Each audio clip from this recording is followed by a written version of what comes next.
Good morning. Good morning. Oh, I was actually talking to the Puntaroonies at home there, but I thought that the added audience that we have in the studio today might give their best wishes too. 25 to 10, it is New Year's Eve, the last day of the year. Let me tell you now, before we go any further, you are not, I repeat, not going to hear a review of 1989 in this programme. Okay? So that's it. Now we'll get that out of the way straight away.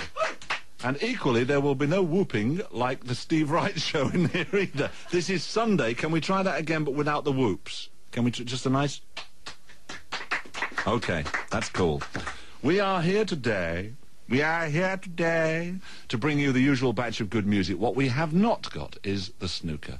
We've rested the snooker for today because we have something far better than that. We have Miss Julia Fordham and a couple of musos. That makes it sound like Julia isn't, but we've been promising you Julia Fordham live, and of course, being the troopers that we are, our bottles were twitching till the last minute until she arrived. She's here, and I'll be talking to her a little bit later on. Now, the Hooters and Deliver Me.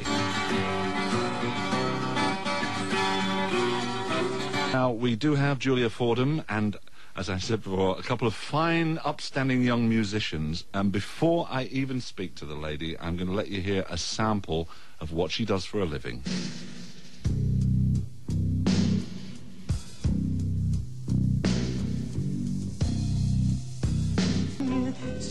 I'm going to disturb her on CD because we want her live in the studio. Julia, welcome to the programme. Thank you.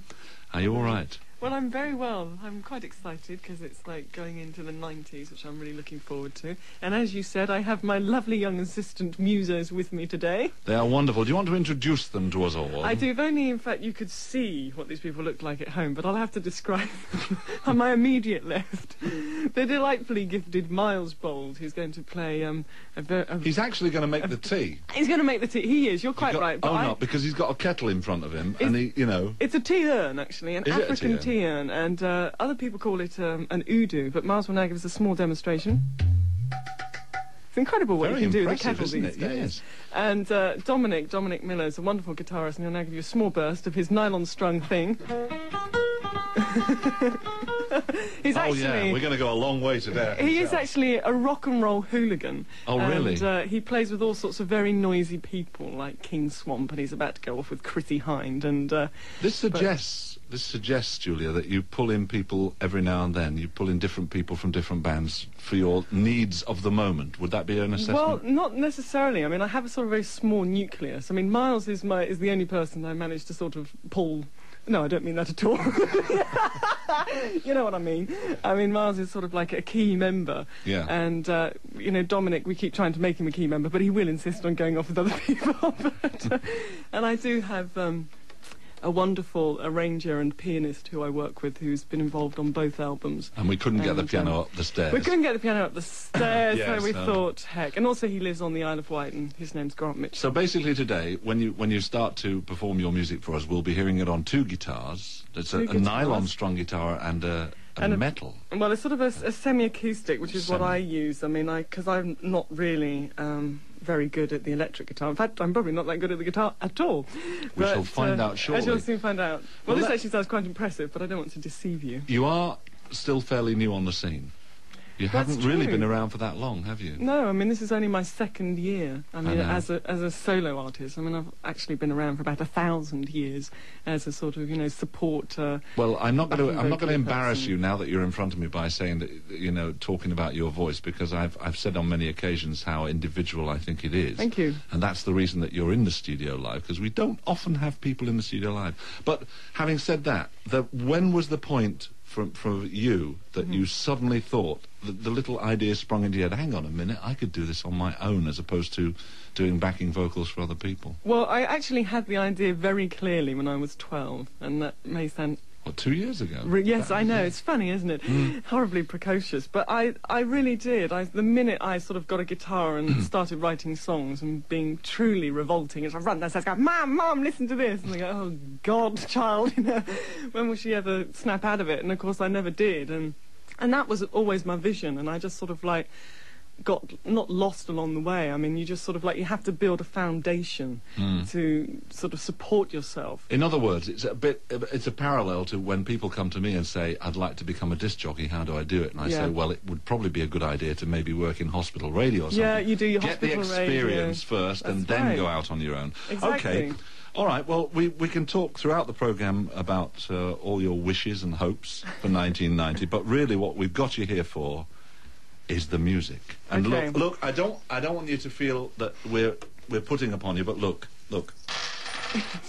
Oh.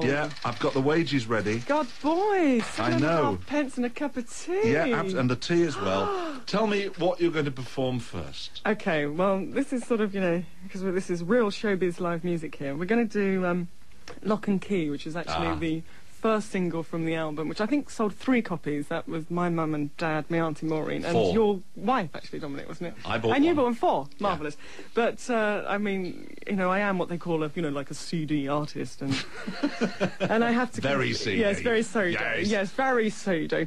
And, the album has done very well, which I'm delighted about. And so are we. Yes, and so are you. And this is kind of, a bit of a thrown together live version. Okay, you ready? Wake up, boys! Wake up! Okay?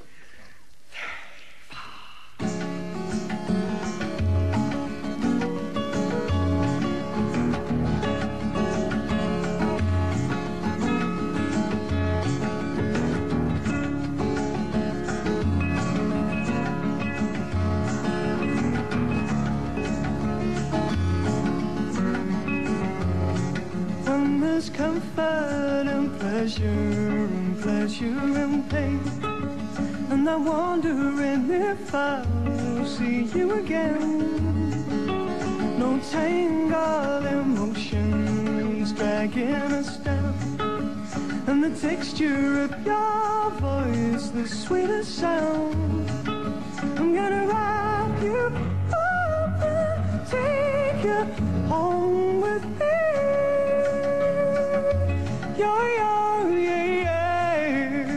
Treasure in my heart, and the lock and key.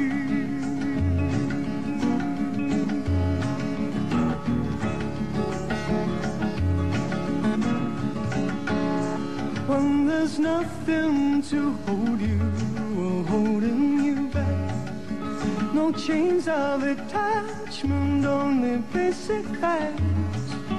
No string of devotions reminiscent, and the taste of your smile was the sweetest thing. I'm gonna wrap you up and take you home with me. You're and treasure in my heart, and the lock and key. Under lock and key, my precious moments, my special memories, and I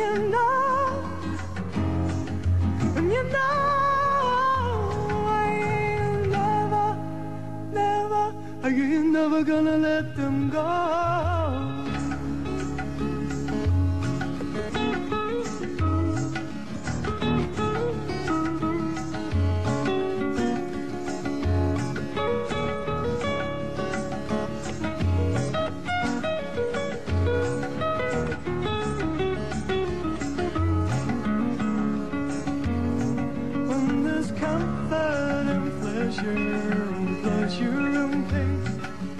And I'm wondering if I'll see you again. No strangled devotions, reminiscent, and the taste of your smile was the sweetest, sweetest thing.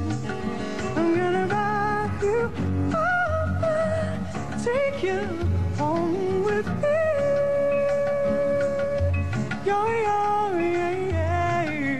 And treasure in my heart, it's on the lock and key.